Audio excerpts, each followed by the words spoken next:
ढेंकानाल पुराणा जिला परिषद सम्मिलनी कक्षरे अतिरिक्त जिलापाल श्री रमेश चंद्र सेठी अध्यक्षतार चलित वर्ष ढेंकानाल सहर में शांति श्रृंखलार सहित गजलक्ष्मी पूजा आयोजन निमंते द्वितीय प्रस्तुति बैठक अनुष्ठित हो जायछि। पूर्वरु थिबा भेदभाव को भूली शांति श्रृंखला और भाईचारा मध्य आसंता मास 16 तारिखरु आरंभ हेबाकु थिबा ढेंकानाल रो गणपर्व गजलक्ष्मी पूजा को अधिक सरस सुंदर भावे आयोजन करी ढेंकानाल रो स्वतंत्र गजलक्ष्मी पूजा को गौरवमय करने को अतिरिक्त जिलापाल कहते। ढेंकानाल प्रसिद्ध गजलक्ष्मी पूजा प्रबल जनसमागम को दृष्टि रखी ट्राफिक नियंत्रण व्यवस्था करा सहित शांति श्रृंखला रक्षा और जनसाधारण निरापत्ता को दृष्टि रखी विहित व्यवस्था करा जाउछि बोली अतिरिक्त आरक्षी अधीक्षक प्रकाश करथिले। लक्ष्मी पूजा को शांति श्रृंखलार सहित आयोजन करने सहित प्रत्येक पूजा प्रतिष्ठान एवं व्यवसाय संस्था स्वच्छता उपरे अधिक गुरुत्व देई उदाहरण सृष्टि करने मिलित बजार पूजा कमिटीर सभापति श्री रामचंद्र पात्र परामर्श दैछन्ति। एथि निमंते सर्वाधिक स्वच्छता पालन करिथिबा पूजा प्रतिष्ठान को पुरस्कार मध्य प्रदान कराजिबो। पूजा प्रतिष्ठान मध्यरे कोनोसी प्रकारर विवाद घटिले यथा शीघ्र समाधान कराजिबो बोली से प्रकाश करिसेंति।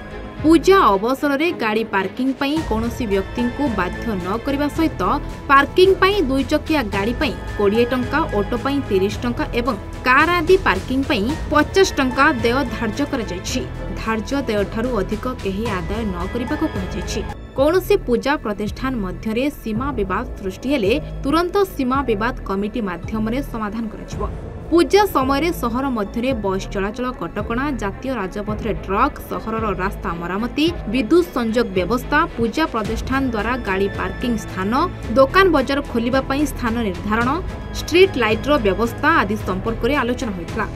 एही बैठक प्रारंभ रे सदर उपजिलापाल श्री विबुध गणनायक समस्त स्वागत करी प्रारंभिक सूचना प्रदान करथिले। एही बैठक रे समस्त पूजा प्रतिष्ठान रो सभापति और संपादक, संपृक्त जिला स्तरीय अधिकारी, सहरर बुद्धिजीवीगण, गणमाध्यमर प्रतिनिधि माने उपस्थित रही लक्ष्मी पूजा पालन संपर्क रे आलोचना करथिले। देखंतु आज द्वितीय सभा जोटा प्रशासन डाकिथिला गोटे समन्वय करिया पई हमर समस्त 38 गोटी पूजा कमिटीर सभापति संपादक थिले एवं जो आमर छोटिया मोटिया पुराणा कोठी केमती सीमा विवाद थिला ताको समाधान करिया पे जो कमिटी सुपारिश करछन सेटा को समस्त मानिबे एवं ता समाधान प्राय हो जायछि। एवं आमर पार्किंग एवं आपनकर ट्रैफिक प्रॉब्लम पार्किंग रो जोठी आमर आवश्यकता अछि हम नबु वो समस्त सरकारी जगह गुडी को आम पार्किंग पाई दबा पाई प्रशासन को आज निष्पत्ति नहींचु। आ छोट बड़ व्यवसाय प्रतिष्ठान सब गढ़ी उठिबो सब बाहर सब आमर से अतिथि आउछंती। आउ बाकी रहा ट्रैफिक पाई आमको सब वर्ष आम जेहेतु ढेंकानाल सहर जी व्यवस्था अच्छी तारी भितर आम ट्रैफिक व्यवस्था मध्य सुधार देबू बोली आम निष्पत्ति नहींचु। तथापि किछि कष्ट आम ढेंकानाल सहरवासी को सहयोग पड़ो आम यात्रा करुचे एवं यहाँ आम समस्त पूजा कमिटी गोटे निष्पत्ति नहींचु जेकोसी परिस्थिति शांति श्रृंखलार एथर पूजा हम कौन प्रकार अप्रीतिकर परिस्थिति हम ना जहाँ जना पड़ा प्रशासन ए संपूर्ण भाव में सहयोग कर तत्पर अच्छा पुणी 2 दिन पर आउ थे बसिकी जहाँ जमी अच्छी तब आम तुटे।